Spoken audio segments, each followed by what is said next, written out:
Comment additionner ou soustraire des nombres décimaux relatifs? C'est ce que nous allons voir dans un instant. C'est parti!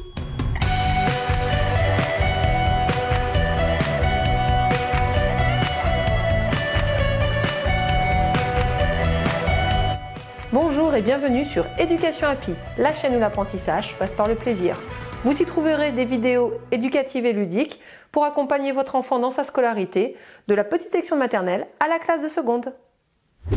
De nouvelles vidéos sont publiées chaque semaine, alors si vous êtes nouveau, n'hésitez pas à vous abonner.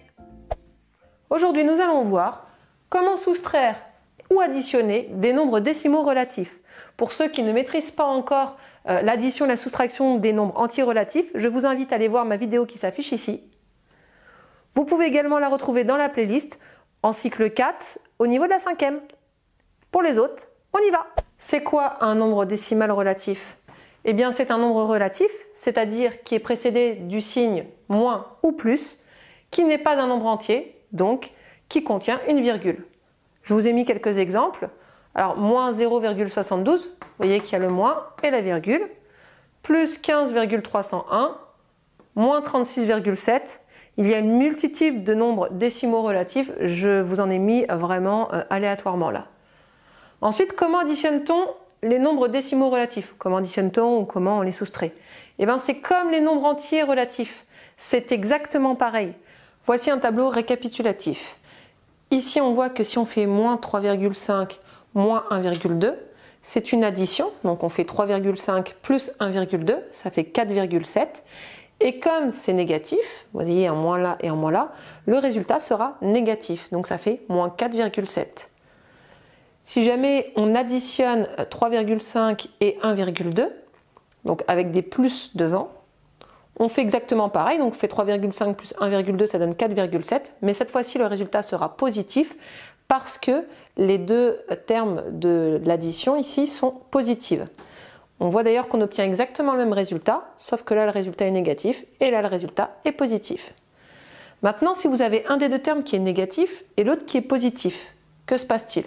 Eh bien tout simplement, on fait une soustraction, donc on prend le plus grand des deux, ici c'est 3,5, on enlève 1,2, ce qui donne 2,3, et là on met un moins devant parce que 3,5 est plus grand que 1,2 et 3,5 on voit bien là que c'est négatif. Donc du coup le résultat sera négatif. Ici on a toujours un terme là positif et un négatif. Donc on fait exactement pareil, toujours une soustraction. On prend le plus grand, c'est 3,5 moins 1,2. Ça donne toujours 2,3, mais cette fois-ci le résultat sera positif car le plus grand des deux c'est toujours 3,5, mais il est positif. On peut aussi utiliser une droite. Donc là je vous ai dessiné une droite et je vous ai mis 4 exemples. On va calculer avec le tableau récapitulatif et on va vérifier avec la droite que c'est bien exact. Si vous avez moins 1,25 moins 0,75, on se retrouve bien dans ce cadre-là. C'est bien donc une addition et le résultat sera négatif. Donc 1,25 plus 0,75, ça fait, je vous laisse 2 petites secondes, 2. Et comme là, les deux nombres sont négatifs, ça fait moins 2. Vérifions ça. Je me mets à moins 1,25 et j'enlève 0,75. Donc 0,25, 0,50, 0,75. J'arrive bien sur le 2. Ensuite, plus 0,5 plus 1,75. On est dans ce cadre-là. Donc il s'agit toujours d'une addition. Sauf que cette fois-ci, le résultat sera positif. Donc je fais 0,5 plus 1,75, ce qui fait 2,25. Et ce sera donc positif. Je vérifie ça tout de suite. Je me mets à 0,5 et je fais plus 1. Hop là. Et après 25, 50 et 75. Je suis bien à 2,25. Là, ici, j'ai mis moins 1,5 plus 2,25. On voit que le plus grand des deux, c'est 2,25. On est bien dans le cadre d'une soustraction, puisque c'est moins et plus. Et on fait 2,25 moins 1,5. Alors ça fait un petit peu de mathématiques dans la tête, un peu de calcul. Je vous laisse réfléchir, ça fait 0,75. On voit que le plus grand des deux ici, il est positif, donc ça fera plus. 0,75. On va vérifier ça tout de suite. Alors je suis ici et je fais plus 2. Donc là je fais plus 1, plus 2. Et ensuite je rajoute 25. J'arrive bien à 0,75. Et la dernière, on a plus 2,25 moins 3,75. On se retrouve dans ce cadre-là. Donc il s'agit bien d'une soustraction. Le plus grand des deux, c'est 3,75.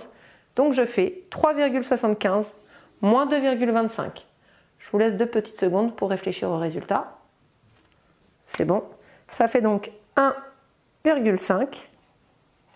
Le plus grand des deux, c'est 3,75 et il est négatif. Donc le résultat sera négatif. On y va pour la vérification. Je me positionne là. Je fais moins 1, donc j'arrive là. Moins 2, j'arrive là. Moins 3, c'est un petit peu compliqué, donc on va passer de 25 en 25. 1, 2, 3, 4. Donc là, je suis à moins 3. Ensuite, 25, 50, 75, moins 3,75. J'arrive bien à moins 1,5. Mon résultat est correct. Quand deux signes se suivent, lorsqu'il s'agit de nombres décimaux relatifs, c'est exactement pareil que lorsqu'il s'agit de deux nombres entiers relatifs. Donc là, quand c'est moins par moins, ça donne plus par plus, ça donne plus par moins, ça donne moins, et moins par plus, ça donne moins aussi. Si jamais vous n'êtes pas à l'aise avec ça, je vous invite encore une fois à aller revoir ma vidéo sur les nombres entiers relatifs où je vous explique ça un petit peu plus en détail. Maintenant, nous allons voir lorsque nous avons plusieurs nombres décimaux relatifs qui se suivent dans une grande expression, qu'est-ce qu'on fait? Là, je vous ai posé une grande expression. Donc, on a A égale moins 2,2 plus moins 3,6 plus moins 1,5 plus 1 moins plus 3,2 moins 2,7. La première chose qu'on fait, c'est qu'on va transformer les signes moins devant les parenthèses en signes plus. Et donc, pour transformer une soustraction en addition, il suffit d'ajouter l'opposé du nombre. C'est pour ça que moins par moins, ça donne plus. Donc ici, moins 2,2, ça donne plus 2,2. Ce plus-là ne change pas, celui-là ne change pas, ça ne change pas. Ici, on a un moins, ça donne plus. Et l'opposé de plus 3,2, c'est moins 3,2. Ensuite, là, j'ai un moins, ça donne plus. Et l'opposé de moins 2,7, c'est plus 2,7. Une fois que j'ai fait ça, je regroupe les nombres décimaux relatifs positifs ensemble et les nombres décimaux relatifs négatifs de l'autre côté. Comme ça, je vais pouvoir faire deux additions séparées. Ici, donc, j'ai plus 2,2 que je mets là. Hop, hop, hop. Ensuite, j'ai plus 1 que je mets là. Et plus 2,7 que je mets là. Et puis les signes moins, j'ai là moins 3,6, moins 1,5 et moins 3,2. Maintenant, je les additionne. Donc, 2,2 plus 1 plus 2,7, ça me donne, je vous laisse 2 petites secondes, 5,9. Et moins 3,6 plus moins 1,5 plus moins 3,2, donc je vous rappelle qu'il suffit de les additionner, ça donne 8,3. Donc, moins 8,3. Une fois que je suis là, j'ai un plus et un moins. Si vous vous rappelez tout à l'heure dans le tableau, il faut faire une soustraction. Donc je prends le plus grand, c'est 8,3. Moins 5,9, ça me donne 2,4. Et comme le plus grand est négatif, ça fera moins 2,4. Je vais quand même vérifier que je ne me suis pas trompée. Il suffit de faire 5,9 plus 2,4. Je dois retomber normalement sur 8,3. Effectivement, 9 plus 4, ça fait 13, 3 et je retiens 1. 5 plus 2, ça fait 7, plus 1, 8. Donc, mon opération est correcte. Maintenant, nous allons voir comment on procède pour faire le calcul lorsqu'il y a des parenthèses. Je vous rappelle que les parenthèses sont prioritaires sur le reste. Donc, si vous ne rappelez pas de l'ordre des priorités, je vous invite à aller voir ma vidéo sur l'ordre des priorités. Bon, elle est assez complexe. Et là, on va juste calculer d'abord ce qui est entre parenthèses. Donc ici, vous voyez que j'ai mis B égale 3 moins entre parenthèses moins 9 plus 5. La priorité, c'est donc moins 9 plus 5. Et moins 9 plus 5, ça fait 9 moins 5, 4. Le plus grand des deux étant négatif, ça fait moins 4. Je n'ai plus qu'à réécrire. 3 moins, et j'oublie pas, moins 4. Une fois que je suis là, je sais que moins par moins, ça donne plus. Donc je peux faire 3 plus 4, Et 3 plus 4, ça fait 7. Alors, les parenthèses, ça peut complètement changer le résultat d'une opération. Si là, il n'y avait pas les parenthèses, on n'aurait pas du tout eu le même résultat. Je vous mets la deuxième. Donc la deuxième, j'ai mis une parenthèse là et une parenthèse là. Alors, on y va. C'est-à-dire que la première chose qu'on va calculer, c'est les parenthèses, toujours. Ce sont toujours les parenthèses. Donc ça va être ce calcul-là et ce calcul-là. Le reste, pour le moment, on le réécrit exactement pareil. Donc là, on a réécrit 5, moins 4, plus, j'ai calculé ce qu'il y avait dans les parenthèses, donc 3 plus 9, ça fait 12. 12 moins 2, ça fait 10. Donc on est sur plus 10. Plus 6, moins 3 moins 4, ça fait moins 1. Voilà. Une fois que les parenthèses ont été calculées, on n'a plus qu'à enlever, donc à transformer les signes négatifs en dehors des parenthèses en signes positifs, c'est-à-dire que là, on n'a que celui-là à transformer. Ce qui fait 5 moins 4 plus 10, on peut le transformer en plus 10. Plus 10, plus 6, et moins par moins, ça fait plus 1. On fait ce qu'on a fait tout à l'heure, c'est-à-dire qu'on regroupe les signes négatifs ensemble et les signes positifs ensemble. Donc le seul négatif, c'est moins 4, que je vais mettre là. Et puis le reste, je vais le mettre ensemble. Donc 5, plus 10, plus 6, plus 1. Alors, comme je n'ai pas de place, je vais vous l'écrire là. Et donc du coup, moins 4. Et 5 plus 10, ça fait 15. 15 plus 6, ça fait 21. Et 21 plus 1, ça fait 22. Et maintenant, je fais moins 4 plus 22. Donc j'ai un moins et un plus. Du coup, c'est une soustraction. 22 moins 4, ça fait 18. Et comme le plus grand des deux est positif, ça nous donne du plus 18. Je vous en ai fait une dernière. Donc cette fois-ci, avec des nombres décimaux. D égale moins entre parenthèses 3,1 plus 1,1, plus entre parenthèses moins 6,2, plus entre parenthèses moins 3,3, plus entre parenthèses 5,3, moins 2, fermez la parenthèse, plus 4,6, fermez la parenthèse, moins 5,3. Donc on commence par les parenthèses, mais vous voyez qu'il y a plusieurs parenthèses. Donc la priorité, ce sont les parenthèses à l'intérieur des parenthèses, c'est-à-dire celle-là.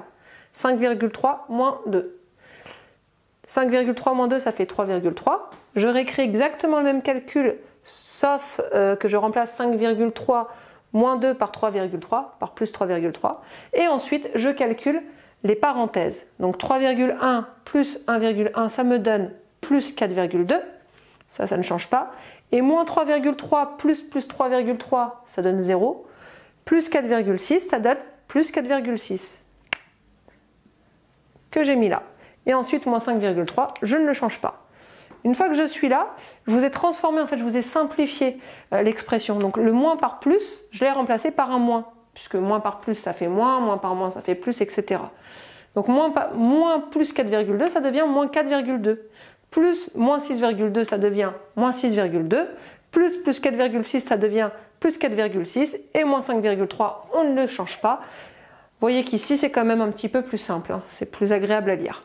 Ensuite, j'ai mis tous les nombres décimaux relatifs négatifs d'un côté et puis le positif de l'autre. Donc, je n'ai plus qu'additionner les nombres décimaux relatifs négatifs ensemble, à savoir 4,2, 6,2 et 5,3. Ce qui me donne, quand je les additionne, 15,7. Comme ils sont négatifs, ça donne moins 15,7. Et puis le 4,6, je n'y touche pas, ça reste plus 4,6. Ensuite, je fais 15,7 plus moins 15,7 plus 4,6, c'est-à-dire que du coup, je suis dans le cadre d'une soustraction. Donc, je fais 15,7 moins 4,6, ça me donne 11,1. Et comme le plus grand des deux est négatif, ça me donne moins 11,1. Je vérifie que je ne me suis pas trompée en faisant 11,1 plus 4,6. Si je ne me suis pas trompée, je dois retomber sur 15,7. 11,1 plus 4,6, on voit que 1 plus 6, ça fait 7. 1 plus 4, ça fait 5. Et 1 plus rien du tout, ça fait 1. Je mets la virgule au bon endroit, je tombe bien sur 15,7. Mon opération est bonne. Et ça y est, vous savez additionner et soustraire les nombres décimaux relatifs, qu'il y ait ou non des parenthèses et qu'il y ait deux ou plusieurs termes. Vous retrouverez la version intégrale ainsi que des exercices efficaces et ludiques en lien dans la description de cette vidéo. Et n'oubliez pas, le plus important, c'est d'apprendre dans le plaisir.